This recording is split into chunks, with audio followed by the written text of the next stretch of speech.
What's going on, everybody? It's the Digital World Podcast. Now, it's been a while since I've made a video, but a lot of things have happened since I made my last video, such as Twitter becoming X. And so it's a little different, takes some getting used to, but nevertheless, I think the design is kind of interesting.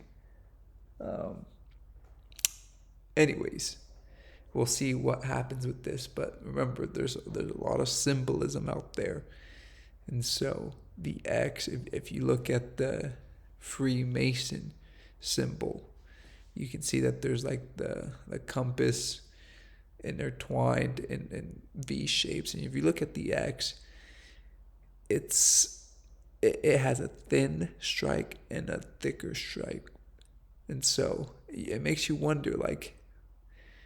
Anyways, I'm getting carried away with that. Now, let's get to the real interesting stuff. Here it says, this is TXMC talking about, I find myself repeatedly coming to the 70-year chart of the disparity between real and nominal US GDP on a 5-year rolling basis.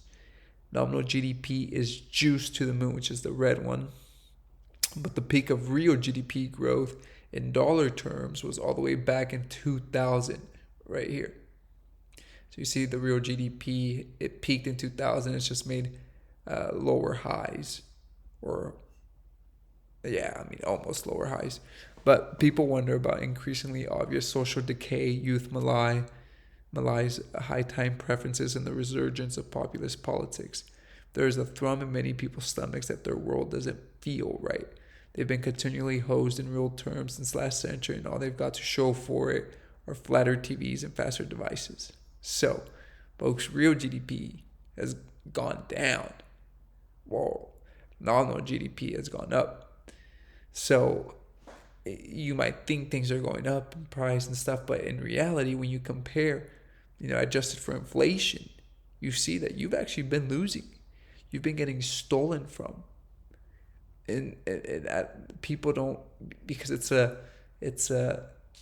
stealth attacks, for lack of a better phrase. You don't realize it's being done to you, but you're in reality you're losing. Here, it's interesting what's happening in China. There's a lot of flooding. Um, Here, you see high water levels in the city of Xiaochao. I don't know how to pronounce that. In the Hebei province, according to authorities, there is an amount of rain and floods that have not occurred in the last 132 years. We're talking about close to 1,000 millimeters in a few days of rain. So apparently that's a lot, which that seems like a lot. Here you see worst rainfall in the Jilin province with more than 560 millimeters of local rainfall in 40 hours. I mean, it's just dragging buildings at this point, and mudslides. Um, Unbelievable. A lot of people's homes being destroyed. And it makes you wonder, and they're going to push this climate narrative. Believe you me, that this is going to happen. And they're going to want climate lockdowns.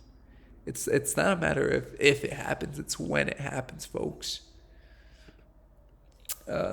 So, Australia is going cash free. Take a listen. More than a bit. Australia is slowly shifting towards being cash-free. More than $1 billion worth of notes have disappeared from circulation in the past 12 months. It follows the Commonwealth Bank's decision to start trialling cashless branches across Sydney. Economists say a cashless society will hurt criminals on the black market, but will make life more difficult for the elderly who rely on notes and coins. So they removed more than $1 billion worth of cash out of circulation. So they're going to start tightening up. You've seen ATMs close, bank branches close. A lot of people are transacting via their mobile phone, so they don't need them, especially the younger generation. And so they're going to start slowly removing those things away. Here's an interesting chart, which this has to blow your mind. This is the percentage of residents paying over $1,000 a month for their cars. Okay, here's the red, which is 25 to 29%, and so forth and so on. Look at these states right here. I believe this is Colorado, if I'm not mistaken. And so Colorado and Texas, they both have between 25 and 30% of people paying over $1,000 a month in the second quarter of this year for a vehicle. I mean, that's insane. I mean, and then you have states like these green ones that, not many people are. But you look around here, most states are between the 15 to 30%. That's a big chunk. It's mind-boggling, to say the least. This is a great chart. So now I want to end it on this note, because everything we watch, garbage in, garbage out. Good stuff in, good stuff out. So it's important what you feed your mind and what you absorb. Take a listen. Subconscious mind must accept everything that's given to it. And that's the universal mind. That's what controls the vibration you're in. Whatever information you impress, you must accept. It has no ability to reject. Now think of this. Your subconscious mind cannot differentiate between what's real and what's imagined. Whatever you impress, whether you imagine it, whether you hear it, read it, if you get emotionally involved in it, it's real. Now that's pretty wild when you think about it. You see, it's what you impress upon the subconscious that controls the vibration you're in. The vibration you're in is the frequency that you're operating on. If you are operating on a negative frequency, you're going to feel bad. Feeling is a word we invented to describe our conscious awareness of the vibration we're in. We all vibrate. We're on a level of vibration. Become tuned into your own feelings. Become aware of what is happening. If you don't feel good, you have the ability, just like that, to alter the vibration you're in. You can change the ideas in your mind, and when you do that, everything in your life changes.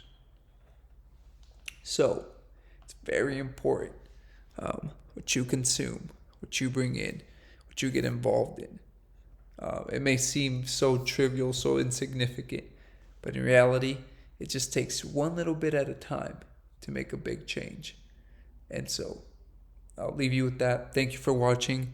Like and subscribe to the channel. It's the Digital World Podcast, and I'll see you in the next episode.